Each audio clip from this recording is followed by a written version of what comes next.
అందరికీ నమస్కారం. అమ్మ మాట అమ్మాయి పాట ఛానల్కి స్వాగతం. ద సీక్రెట్ రహస్యం తెలుసుకుందామా? రహస్యం గురించి మనం తెలుసుకోవడం అప్పుడే మొదలు పెట్టేశాం కూడాను. ఆచరణలో కూడా పెట్టేశాం కదా. మనం సక్సెస్ అయిపోయినట్టే. మన పిల్లల భవిష్యత్తును మనం తీర్చిదిద్దటం కూడా మొదలు పెట్టేశాము. మొదలు పెట్టుకుందామా? ధనం తాలూకు రహస్యం. మనసు ఏది ఊహించుకోగలదో దాన్ని సాధించగలదు. డబ్ల్యూ క్లెమెంట్ స్టోన్, 1902 నుంచి 2002. Jack cornfield. రహస్యం నన్ను నిజంగా పూర్తిగా మార్చేసింది. ఎందుకంటే నన్ను పెంచి పెద్ద చేసిన మా నాన్న ధనవంతులు అందరినీ దోచుకుంటున్నారని, డబ్బున్న వాళ్ళందరూ ఎవరినో ఒకరిని మోసం చేసే ఉంటారని నమ్మే వ్యతిరేక మనస్తత్వం కల వ్యక్తి. అందుచేత నేను డబ్బు గురించి ఎన్నో నమ్మకాలతో పెరిగి పెద్దయ్యాను. మీ దగ్గర డబ్బుంటే మీరు చెడ్డ వ్యక్తి అని అర్థం. దుష్టుల దగ్గర మాత్రమే డబ్బుంటుంది. డబ్బు చెట్లకు కాయదు వగైరా. నేనేమైనా రాక్ ఫెల్లర్ని అనుకుంటున్నావా అనేది ఆయనకు చాలా ఇష్టమైన వాక్యం. అందుకే జీవితం చాలా కష్టాలతో కూడుకొని ఉంటుందని నేను నిజంగా చిన్నప్పుడు నమ్మేవాడిని. నేను డబ్ల్యూ క్లెమెంట్ స్టోన్ను కలుసుకున్నాకనే నా జీవితాన్ని మార్చుకోవటం మొదలుపెట్టాను. నేను స్టోన్ దగ్గర పనిచేస్తున్నప్పుడు ఆయన, నువ్వు ఒక గొప్ప లక్ష్యాన్ని ఏర్పరచుకోవాలి. దాన్ని సాధించినప్పుడు నీ మనసు ఉప్పొంగిపోవాలి. నేను నీకు నేర్పిన విషయాల వల్లే నువ్వు ఆ లక్ష్యాన్ని చేరుకోగలిగావని నీకు తెలియాలి అన్నాడు. ఆ రోజుల్లో నేను ఏడాదికి దాదాపు $8,000 సంపాదించేవాడిని. అందుకని నేను ఏడాదికి $1,00,000 సంపాదించాలని అనుకుంటున్నాను అని అన్నాను. అది ఎలా సాధిస్తానో నాకైతే తెలియదు. ఎటువంటి ఎత్తులు ప్రణాళికలు నాకు లేవు. కానీ నేను మాత్రం నేను అలా అని ప్రకటించబోతున్నాను. అలా అని నమ్ముతున్నాను. అదే నిజమన్నట్లుగా అనుకొని పని చెయ్యబోతున్నాను. దీన్ని ప్రపంచంలోకి పంపబోతున్నాను అనుకున్నాను. అలా చేశాను కూడా. ఆయన నాకు నేర్పిన విషయాలలో ఒకటి, రోజు కళ్ళు మూసుకొని లక్ష్యాన్ని సాధించినట్లు ఊహించుకోవటం. నేను నిజంగానే $1,00,000 నోటు తయారు చేసి గదిలో పైకప్పుకు అతికించాను. నేను నిద్ర లేవగానే మొట్టమొదట నాకు కనిపించేది అదే. అది నా ధ్యేయమని నాకది గుర్తు చేసేది. అప్పుడు నేను మళ్ళీ కళ్ళు మూసుకొని ఆ $1,00,000 నా సొంతమైతే నా జీవితం ఎలా ఉంటుందో ఊహించుకునేవాణ్ణి. కానీ తమాషా, నెల రోజుల వరకు ఏమీ జరగలేదు. నాకు అద్భుతమైన గొప్ప ఆలోచనలేమీ రాలేదు. నాకెవరూ ఎక్కువ డబ్బిస్తానని అనలేదు. ఒక 4 వారాలు ఈ రకంగా గడిచాక నాకు $1,00,000 సంపాదించేందుకు ఒక మార్గం తోచింది. అది అప్రయత్నంగా నా బుర్రలో మెరిసింది. నేను రాసిన పుస్తకం ఒకటి నా దగ్గరుంది. నాలో నేనిలా అనుకున్నాను, ఆ పుస్తకం ఒక్కొక్కటి $1లో 4వ వంతు ధరకి 4 లక్షల కాపీలు అమ్మగలిగితే నాకు $1,00,000 లభిస్తాయి. ఆ పుస్తకం ఎప్పటినుంచో అక్కడే ఉంది.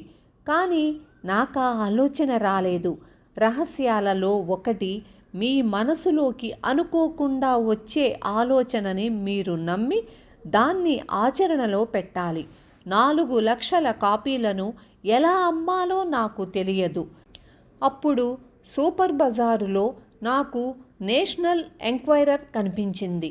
దాన్ని నేను కొన్ని లక్షల సార్లు చూసి ఉంటాను. మనసు పొరల్లో ఎక్కడో అది అలా ఉండిపోయింది. హఠాత్తుగా అది ఒక్క దూకు దూకి నా ముందు ప్రత్యక్షమయ్యింది. పాఠకులకు నా పుస్తకం గురించి తెలిస్తే తప్పకుండా 4 లక్షల మంది దాన్ని కొనుక్కుంటారు అనుకున్నాను. 6 వారాల తరువాత న్యూయార్క్లోని హంటర్ కాలేజీలో 600 మంది అధ్యాపకుల ముందు నేను ఉపన్యాసం ఇచ్చాను. అది అయిపోయాక ఒక ఆమె నా దగ్గరకొచ్చి చాలా గొప్పగా మాట్లాడారు. మిమ్మల్ని ఇంటర్వ్యూ చెయ్యాలని ఉంది. నా కార్డిస్తాను ఉండండి అంది. అసలు విషయం ఏమిటంటే ఆమె ఒక ఫ్రీలాన్స్ రచయిత్రి. తన కథలను నేషనల్ ఎంక్వైరర్కి అమ్ముకుంటూ ఉంటుంది. నా బుర్రలో ది ట్వైలైట్ జోన్ టీవీ కార్యక్రమం తాలూకా థీమ్ మోగసాగింది. భలే, ఇది నిజంగానే పనిచేస్తోందే అనుకున్నాను. ఆ ఇంటర్వ్యూ అచ్చయ్యింది. అంతే, నా పుస్తకం అమ్మకాలు మొదలయ్యాయి. నేనిక్కడ చెప్పాలనుకుంటున్న విషయం, ఈ విభిన్నమైన సంఘటనలన్నింటినీ నేను నా జీవితంలోకి ఆహ్వానించసాగాను. ఆ స్త్రీని కూడా. క్లుప్తంగా చెప్పాలంటే, ఆ ఏడాది నేను $1,00,000 సంపాదించలేదు. $92,327 సంపాదించాను. కానీ నేను నిరాశపడి ఇది పని చెయ్యదు అనుకున్నానా? లేదు, ఇది ఒక గొప్ప అద్భుతం అనుకున్నాను.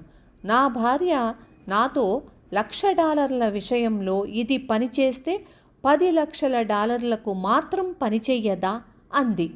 తెలీదు, చేస్తుందనుకుంటా, ప్రయత్నించి చూద్దాం అన్నాను. నా ప్రచురణకర్త నా మొట్టమొదటి chicken soup for the soul పుస్తకానికి రాయల్టీ చెక్కు రూపంలో ఇచ్చాడు. అంతేకాదు, అతను తన సంతకంలో ఒక నవ్వు మొహాన్ని గీశాడు. ఎందుకంటే $10,00,000 అతను సంతకం చేసి ఇచ్చిన మొట్టమొదటి చెక్కు అదే. అందుచేత నా సొంత అనుభవం ద్వారా నేను ఈ విషయాన్ని తెలుసుకున్నాను. ఎందుకంటే నేను దాన్ని పరీక్షించి చూసుకోవాలని అనుకున్నాను. ఈ రహస్యం నిజంగా పనిచేస్తుందా? దాన్ని పరీక్షించి చూశాము. అది చక్కగా పనిచేసింది. ఆ రోజు నుంచి నేను నా జీవితంలోని ప్రతిరోజు ఆనందాన్ని జుర్రుకుంటున్నాను. ఈ రహస్యం గురించిన జ్ఞానాన్ని, ఆకర్షణ సిద్ధాంతాన్ని కావాలని ఉపయోగించుకోవడం అనే దాన్ని మీ జీవితంలోని ప్రతి ఒక్క విషయానికి అన్వయించుకోవచ్చు. మీరు సృష్టించుకోవాలనుకున్నది ఏదైనా ప్రక్రియ మాత్రం ఒక్కటే. అందుకే డబ్బు అనే విషయం కూడా భిన్నమైనదేమీ కాదు. డబ్బును ఆకర్షించటానికి మీరు సంపద మీద మనసు కేంద్రీకరించాలి. మీ దగ్గర డబ్బు అవసరమైనంత లేదనే విషయం గురించి ఆలోచించినంతకాలం ఎక్కువ డబ్బు సంపాదించటం అసంభవం. ఎందుకంటే మీ దగ్గర డబ్బు ఎక్కువగా లేదన్న ఆలోచనలే మీ మనసులో ఉన్నాయి. డబ్బు ఎక్కువ లేదన్న విషయంపై మనసు కేంద్రీకరిస్తే డబ్బు ఎక్కువ ఉండని పరిస్థితులే మరింతగా ఎదురవుతాయి. డబ్బు మీ దగ్గరకు రావాలంటే మీరు బోలెడంత డబ్బు గురించి ఆలోచించాలి. విన్నారు కదా? మీకు అర్థమైందనుకుంటాను. ఇలాగే మీరు కూడా మొదలుపెట్టండి, ప్రయత్నించండి. సాధించారు, ఆల్రెడీ సాధించేశారు కదా. ఉంటాను. రేపు మళ్ళీ తరువాయి భాగంతో మీ ముందుకు వస్తాను. తప్పకుండా లైక్ చేసి షేర్ చేయండి. Thank you.